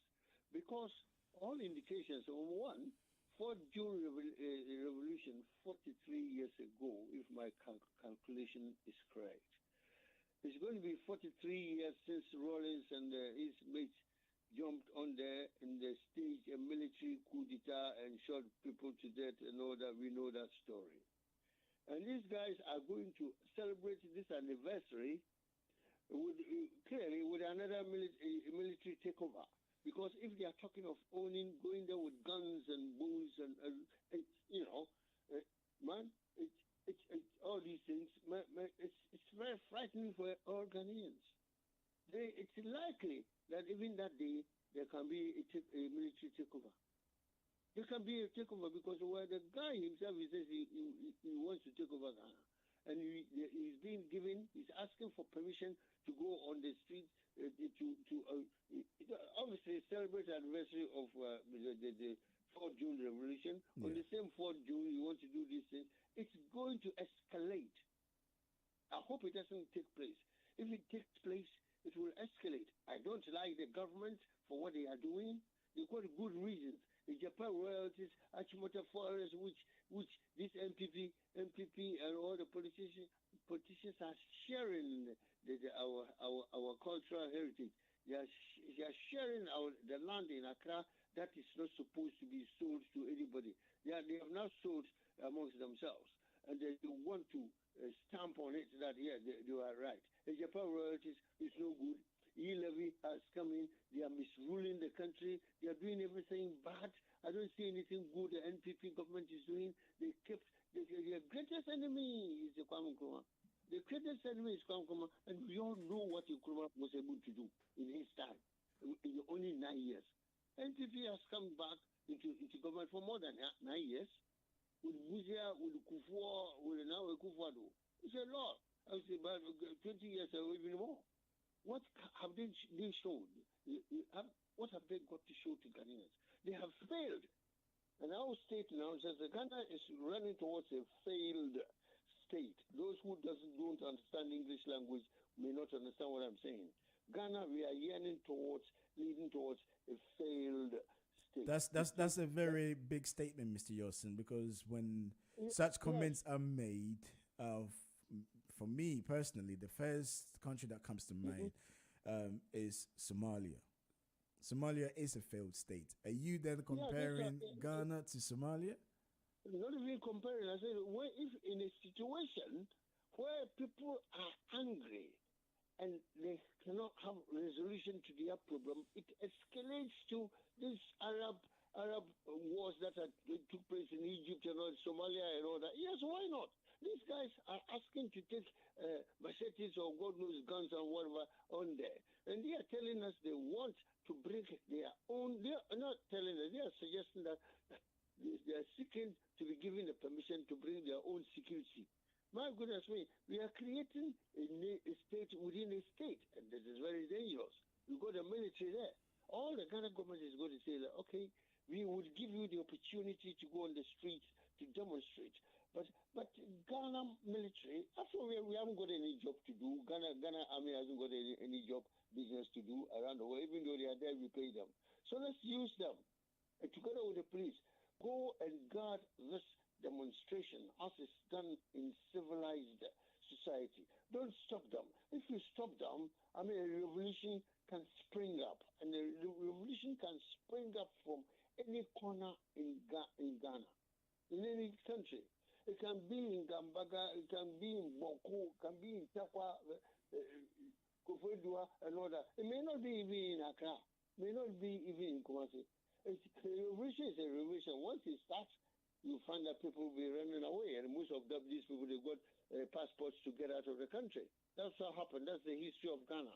when things happen, those MPs and politicians who have got visas, they go into Togo, get a flight and come to London, go to Germany and all that. We've seen it all over and over again. That's why I use the word failed state. I was very cautious in using it. Do you understand? We are yearning towards a failed state where we have so many natural and mineral resources in the country, and the people managing Ghana well, maybe useless is a nice word. Totally useless. They cannot use all these opportunities God has given to us. We are talking of Ukraine. We are talking of wheat and sunflower flower oil and all that. We've got lovely, good land in Ghana. We cannot grow wheat in Ghana. We can't. Now there's a war in Ukraine, and the world is coming to an end. In Ghana, we are there. Arable land is in Ghana. We are not making use of what God has given to us. These people are frustrated. There are no jobs in Ghana. Ghana must be a place where we must have full employment. That's what our party, Progressive People's Party, stands for. We are quiet because we are not in parliament. We are quiet because we haven't got the power. And those of us who got the brains to rule the nation, Ghana, we have no power. That's why we are quiet. And not that we are stupid or not that we are irrelevant as a political party. Of course we are relevant. Ourselves and other smaller political parties in Ghana, we are trying to get together towards 2024 and change the situation in our country. So I'm not surprised these guys want to be on the street. I've advised the Ghana government, okay, meet these people and have a dialogue with them. I think right now they can't do it. But it will be dangerous to offer them the opportunity to bring their own security. That means they are contesting against Ghana police, which is very dangerous. They are contesting against Ghana military, Ghana army, because if any problem comes, if there are problems beyond the capacity of the police, the military will jump in a minute. So what they are asking is very dangerous. Unnaturally, that's why I say use the word failed state. A failed state is a state where people really want to turn on the streets. It's going to be an Arab, uprising. I mean, look, my issue is this. As I said, I keep repeating, and for people demonstrating and protesting about the grievances. However, if we look at the current state of the economy, and I don't think it's just Ghana, and by no means am I making any excuses for the government. This is just cuts across. And right now, the situation is very volatile. The cost of living has gone up. Unemployment levels are still high. Inflation is high. And to have people looking to demonstrate, taking this approach, will only lead to one thing. Or do you think this is just a posture to gain the government's attention? Not even that. The government has got a lot of things to draw their attention to. You see, it's very dangerous for us for the nation to be, for the government to be confronted with these issues or requests from this group, the group that are going to demonstrate. If the Ghana government gives them an opportunity to do that, the authority to do that, there will not be turning back. It's only going to get worse. People will lose their lives. People will die on our roads. People will die because the police will also try to fight them. They will try to fight. They want permission to use ammunition or guns or whatnot on the roads. And the police and the military, they've got it already. They're going to fire and kill. We don't want that to happen. But it's a wake-up call for our present Ghana government to be very introspective, to find out, oh God, what are we doing wrong that these boys and girls, or these men, not boys and girls, these people want to come on the street? They must know that they are doing something wrong. I know so many people will come and dissipate what I'm saying, but they must think before they come and condemn those people or even my thoughts or my ideas, expression of my ideas. We are failing as a state. Look at that. I'm giving one example. I mean, the bank clearing exercise that took place in Ghana, they spent billions of Ghana cedi to resolve issues that was not necessary through money about. And in Ghana too, it's not a welfare state. The money we spent, we could have given to poor unemployed people. It would have been much better. And we are silently watching. The people who have left Group Indian Bank or the banks that have been cleared, they are at home, unemployed, frustrated. They are very frustrated that at any given opportunity, they will get involved in any exercise to change this government. This is what it is. And I think we are now asking the Ghana, give me opportunity to overtake you. This is what they are telling the government. Absolutely. The government is stupid. And I think this leaves the government in a very, the state in a very precarious position, simply because you don't want to come down. You don't want to come down hard on these people because you'll be seen to be violating people's rights. And then at the same time, you cannot sit idle and not do nothing because this could potentially get out of hand. I want to see the position of our president. In fact, if it was a progressive party, People's Party in government, and people come out with ideas like that, I would be in the best position to advise my own leader, my own president, to do the right thing. Because the government is now running scared. They are running scared. The NPP administration today, they are running scared. If you've got people like that, not people like that, if the cross-section of people are now crying foul and they want to seek permission to demonstrate with guns and knives without mentioning these words, it's dangerous. It means the government itself is failing. And that's why I say we are now nearing towards a failed state. We've got a beautiful land in the whole Ghana. All activity is centered in Accra. Accra, that all the lands have been captured. You cannot buy even a piece of a land in Accra today. Now they are going into our forest reserve, national reserve there in Greater Accra. They've gone the Achimota Forest. I believe the next one will be a Green Forest and all that. These forest reserves, they have shared it with Sir John and Co. They have shared it. We have now seen it. For how long must we wait to see these things?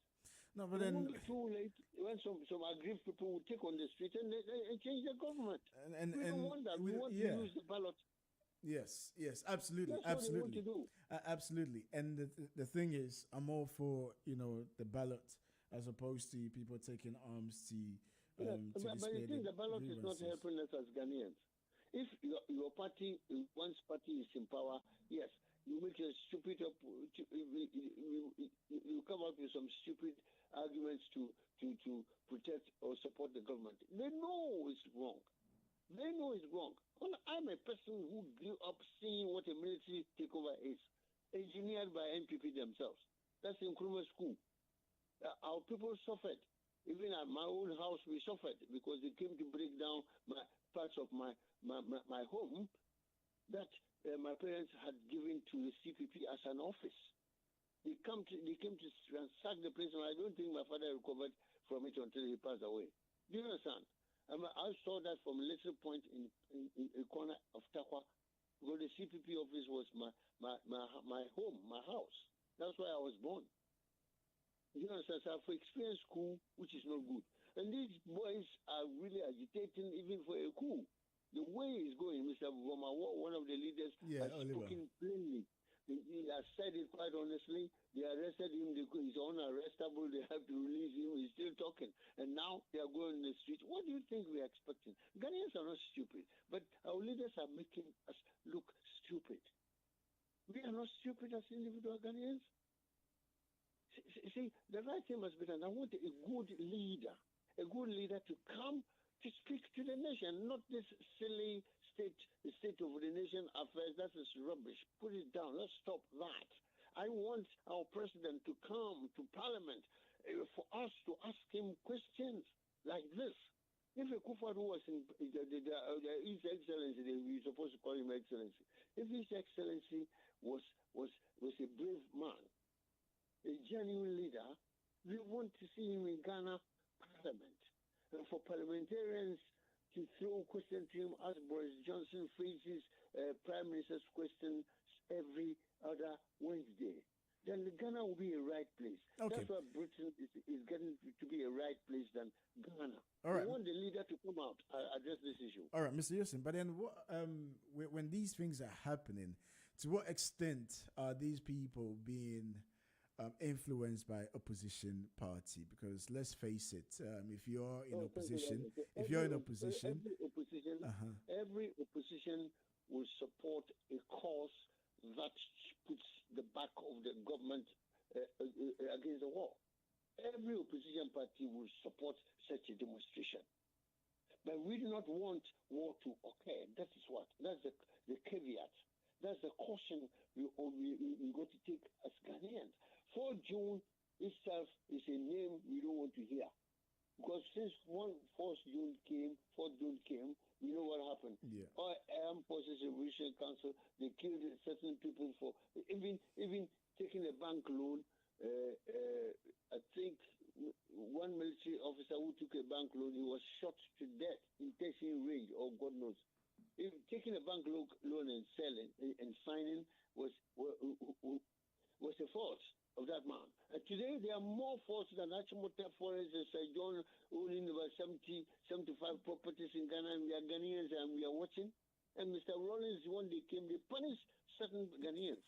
Some were shot to death. Now we are back again. Are we going back to AFRC time? This is what the boys and girls are telling the Ghana, asking the Ghana government to give them the permission for. Once the permission is given, they are sure that people are going to die on the streets. All right. Because the army and the police will also challenge them. Then they've got the guns already. Okay. I don't know what guns or whatnot these guys have got. You understand? I don't support their cause. I support their cause that they want transparency and equality and fairness in the system. But the government is not taking any of this. That's why they want to go on this. All right. Mr. Yosin, thank you very much for joining us this morning. Thank you very much. Thank you. Thank you.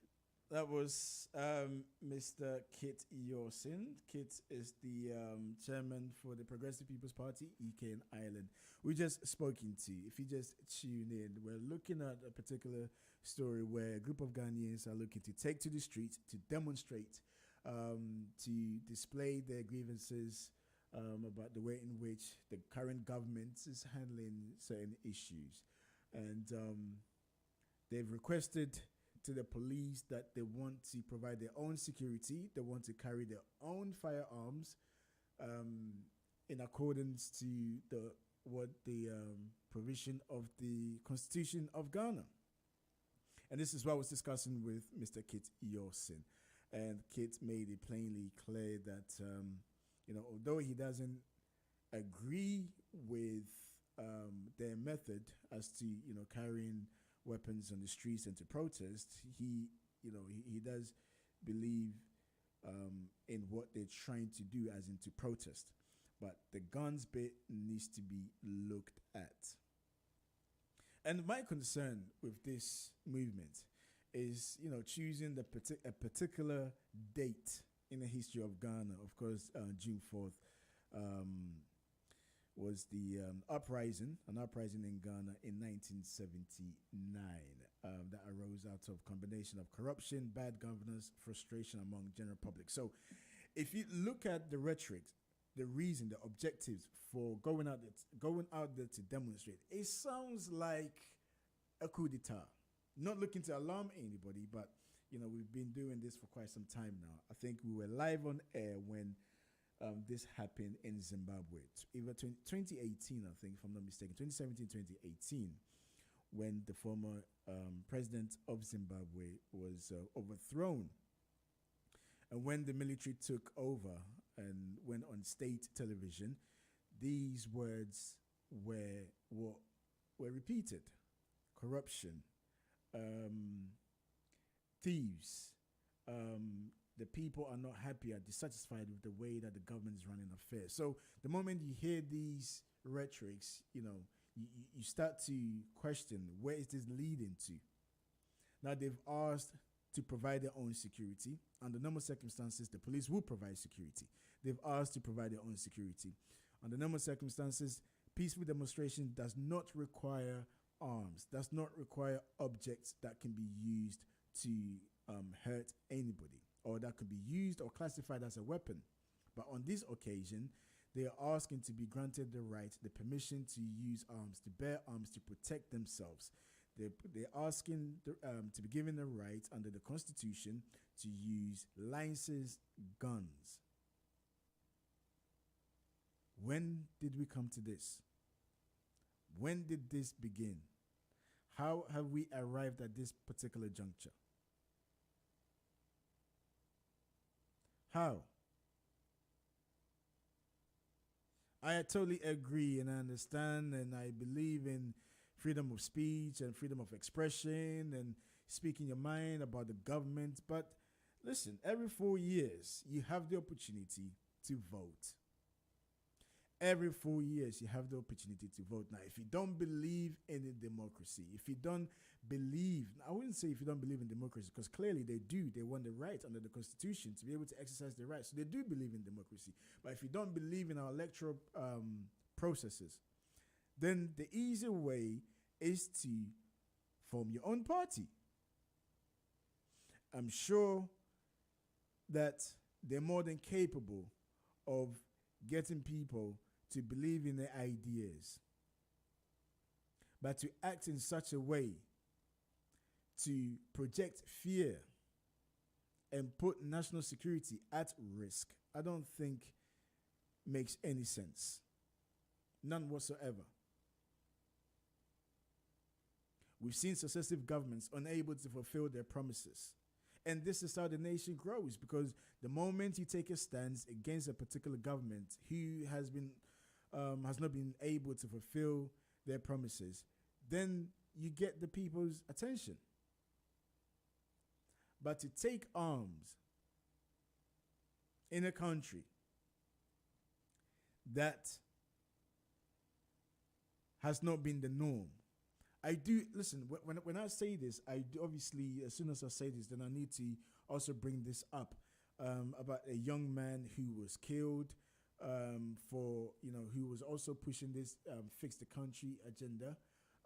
Also, the soldiers shot some people. I do get it. And of course, there is a level of broken trust, so to speak, with it between the state and some people in the country. I do get it. However, to say you want to arm yourselves to demonstrate on the streets, I don't think that is the right way to go. And I don't think that is the approach. And if you look at the history of Ghana, we've seen, our history is marred with coup d'etats. We've seen it. And I think Ghana has come too far to then fall back into this arena. We've seen what coup does to countries. I mean, listen, make no mistake. If you're sitting there right now and taking that, the people are taking us for granted and, it's the same government. One government comes, he leaves, the next comes, they leave, and nothing is happening. Make no mistake thinking that if there's a coup, things will change. It wouldn't. It wouldn't change anything. It only sets us back. I seriously hope that this is just a position that they've taken to get government to sit up. Because the moment citizens rise up against the state, then we know what's going to happen. I'm all for people protesting, but not taking arms, carrying licensed guns. Not everybody's going to have the means, the capabilities of carrying guns. Some people are going to be carrying machetes, sticks, you name it. And we've seen in cases where these things can easily just, end up turning into something completely different, where businesses are being destroyed, looting, people going into people's house, doing all sorts of things. So this group of people are asking the police command to be able to demonstrate, one. Secondly, they want to provide their own security.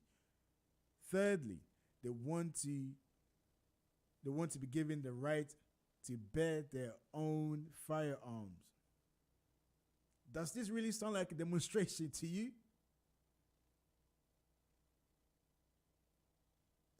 This does not look or smell like a demonstration. This smells and looks like somebody with an agenda to create and cause havoc in the country, to create and cause panic in the country. And I don't think we should stand for it, to be honest with you. I don't. Protest all you want. Demonstrate all you want. It is your right. And of course, I do know that it is their right because they're going by the Constitution. However, thinking caps must be put on and head, responsibilities must be looked at. Some people don't need to be aggravated to pick up arms to do whatever it is they want to do. Some people could easily be inspired by this and take laws into their own hands to cause havoc. Coup d'etats has never resolved any issues. Never. Because what tends to happen in most cases, the state is overthrown, the government of the day is overthrown, the military comes in, then the military then has to find ways to run the country. Look at Ghana's history and tell me the military government that was able to move Ghana forward. I think right now in 2022, Ghana is beyond coup d'etat. I seriously believe that. There's no appetite for coup d'etat.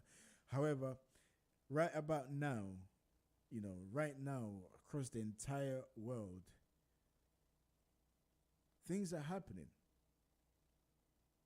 The economies are failing, inflation is high, level of unemployment has gone up, the cost of living is high.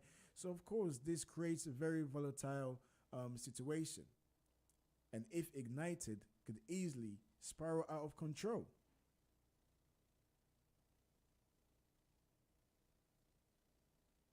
Unless you have other views, let me know what you think. If you agree or disagree with me, we've got about just under 5 minutes, and then we'll end the show. So let me take a few messages. And this is from Cynthia. Cynthia is saying that, Jones, how long must our people take us for granted? Do you know how hard it is in Ghana? I just came from Ghana, and the amount of money I spent is ridiculous. They're selling state assets, and the people are struggling, and the people are suffering. Look, Cynthia, I share your sentiment, and to an extent, I agree with what you're saying, all right? Wherever has come up, we've all seen it's been published, it's been well publicized, it's been well documented. However, I still stand on my point that coup d'etat is not the way to go. The people you're fighting for, claiming that they're the ones that are suffering. And I don't disagree with you, because there are people suffering in Ghana. And there have been cases where politicians have been seen and reported to be lavishing in state assets, selling of state assets, sharing of state assets. But also remember, if people decide to take laws into their hands and act upon it to overthrow a government, who do you think will suffer the most? It's the same poor people. Because what will tend to happen is a lot of these people with money will just up sticks and just leave, like they do when they want to seek medical attention. They leave the country. And we've seen in many cases when coups happen, what the military do and who suffers a lot, especially the elderly and, the young and the women that tend to suffer. So when we speak of coup d'etats, we have to be mindful of what is at stake.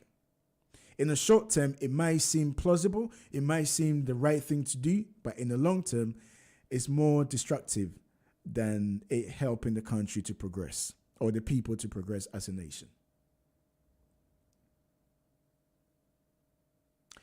I'm done for today. My name is Jones. Thank you very much for tuning in to listen, to sharing your thoughts and also your views. We'll do it again next week, Monday. I'm here Monday to Wednesday, the morning breakfast show. This is GN Radio UK. You can listen to GN Radio UK on TuneIn. You can also follow us across all social media platforms. It's GN Radio UK. All right? Wherever it is that you're doing today, make sure you stay safe, look after yourself, and all being well, I will see you next week. Goodbye. It's again, oh my days. And this time around is gonna be bigger than ever. Guess what? They are bringing the maestro, Mr. Music Man, the legendary Kojo Entry. Also performing Keche live in concert, UK, with the Division Band, UK. This is gonna be happening on the 30th July, 2022. DJ on deck, DJ TQ, hosted by Da Force. Venue, Dominion Center 9, the Broadway High Road, Wood Green, N226DS. Tickets available at www.eventbrite.co.uk. This is a must not miss show. See you there. Yeah.